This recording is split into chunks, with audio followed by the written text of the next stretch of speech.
about me video just to help you understand me. Alright. My name is Courtney, and I'm 28 years old. I have mild autism, Asperger's. I have mild level of that. I have also a mild intellectually handicapped. I have mild intellectual disability as well. And yeah, things with the disability are probably not as bad these days. When I was little and when I was younger, life was so hard for me. I couldn't say a word at all my whole entire year while I was 2 years old. I didn't say a single word. I would try to talk, and every time I would try to be, I'd be like, I just couldn't get a single word out. You think about children when they're 2 years old, they should be saying, mum, dad, that's the stage of life. You think mum, dad, their first words like that are going to come out. For me, no, I couldn't even get mum out. I couldn't even say dad. Nothing would come out. And my mum would say to people, my sister used to talk for me. She used to try, and because I might point or go, I might be pointing and going, or something, and I'm pointing at things, and she'd just try to make up what I wanted and tell my mum for me, because I couldn't speak until age 3 was when I started to speak, because I had a late fall in speech. Even when I could start to talk, my speech wasn't so great. Through year 1, when I was doing school through year 1, I had to have a lot of speech therapy. I was taking a bit of time out of class to work with a speech therapist as part of my lessons. One of my lessons at school, I remember through year 1, whether it was the whole year or not, I don't remember, but through year 1, one of my lessons, I don't know if it might have been every day, I can't remember, but one of my lessons was to do speech therapy. I would spend a bit of time taking out of class, from not doing a class, because I was doing speech therapy instead. I would work with someone at school. They had someone that could work with me. I couldn't pronounce certain letters, and so that was making my speech sound funny. If I never had that speech therapy and never been able to get my speech corrected, my speech still probably wouldn't have been great. It's due to the speech therapy and helping me correct my speech, figuring out how I'm pronouncing words, what letters I'm struggling with, and trying to figure out how to say them, learning how to say them properly, and how to break down a word to, get with those letters in it, so that, say if I couldn't say a word with S, figuring, going through the process to be able to say that word with S in it, So you take something like, she would become he. If I couldn't say S, and this would be more like this. It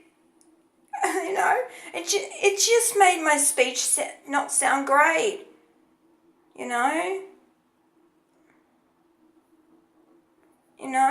So all the speech therapy I've had has helped to improve my speech. And the intellectual disability, well, I can only read books, I can only read context to a certain degree. If there's some word I just don't know how to pronounce, or I don't know how to say, I'll struggle with that. I struggle reading something if there's new words I've never heard of, or if there's big words that, a word I probably would know, I should know, no, I probably know it and should know it, but it's just a big ginormous word. I just for some reason can't, say it. It's not like a big word, some word like computer or something. It could just be some really complicated word. Like in some really adult chapter book, like you imagine, you think about like somebody even with just mild, autism, mild Asperger's, but some book that their mum might have. Like, say, take something like, take something, like, you take something like the Harry Potter books. I probably couldn't read those. I probably wouldn't, I don't know if I could understand it. Yeah, they go kind of along with the movie, but still, would I understand that? Or if you found a book, on Leonardo da Vinci, I probably wouldn't understand that. I probably wouldn't be able to read it. I probably wouldn't know what the book's about and understand it very well. It's not at my level. I can read chapter books, but only the junior fiction chapter books.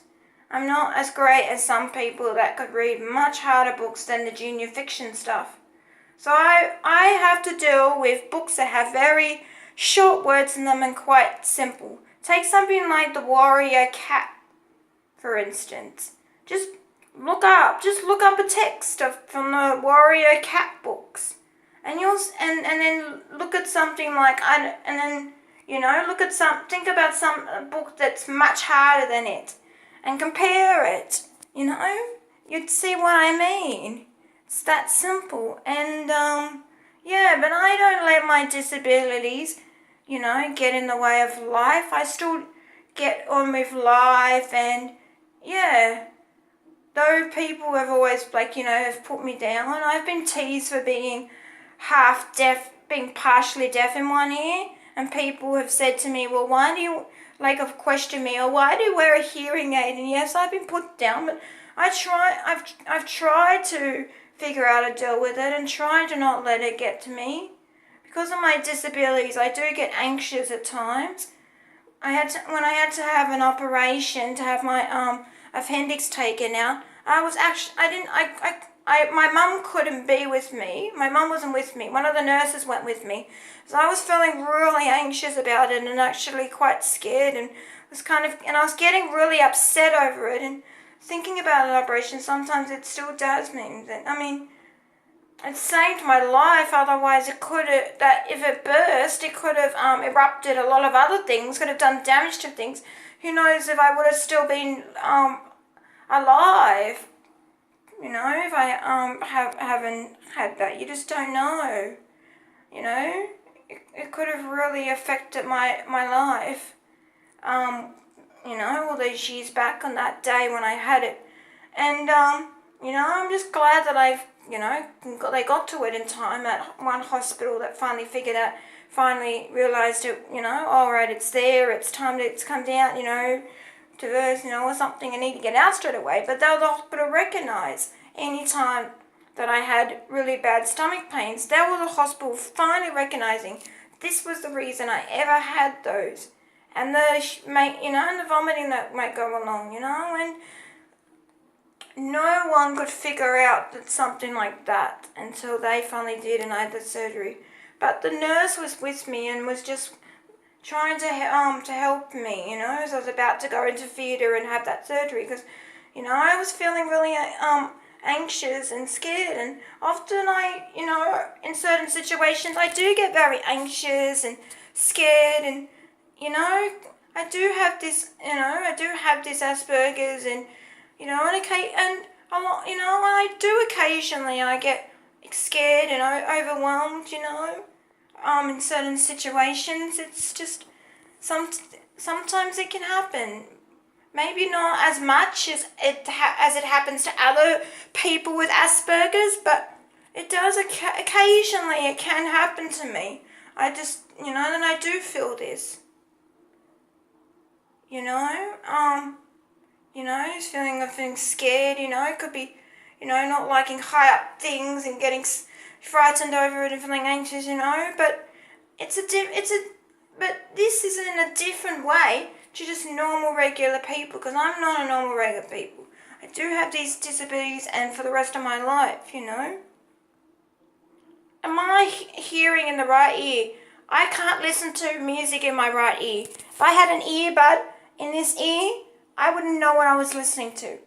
I can't wear two earbuds because only one earbud. I can only put an earbud in this ear. I can't wear an earbud in this ear. If I had an earbud in this ear, I wouldn't know what I'm listening to.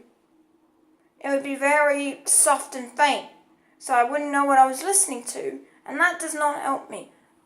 That's because of the hearing loss. I still have somewhat of hearing loss, I must, because I still probably couldn't listen to music through this ear. I've never been able to the hearing loss, and so I probably do have something still, and so that's another thing I have.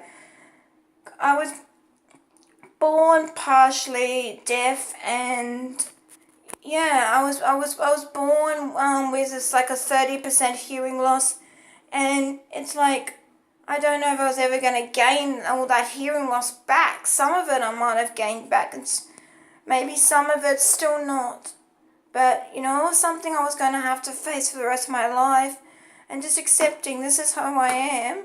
Fortunately, I'm going to have one really good ear, one ear that's maybe that's somewhat good. You don't know how good it is, but it's not going to be as normal and perfect as this one. This one's completely normal. Hearing's really great, and this one there might be a little bit of not so great of hearing. So it was just something I was having to face for that. Realize unfortunately I was born like that with that, and I was going to be dealing with that for the rest of my life. And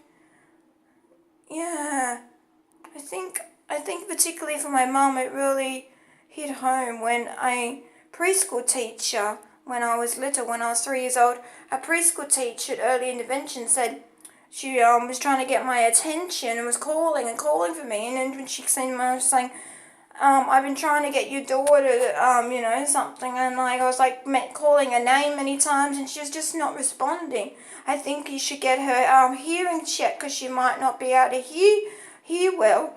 And that just really sunk to home. Like, my mum was never thinking that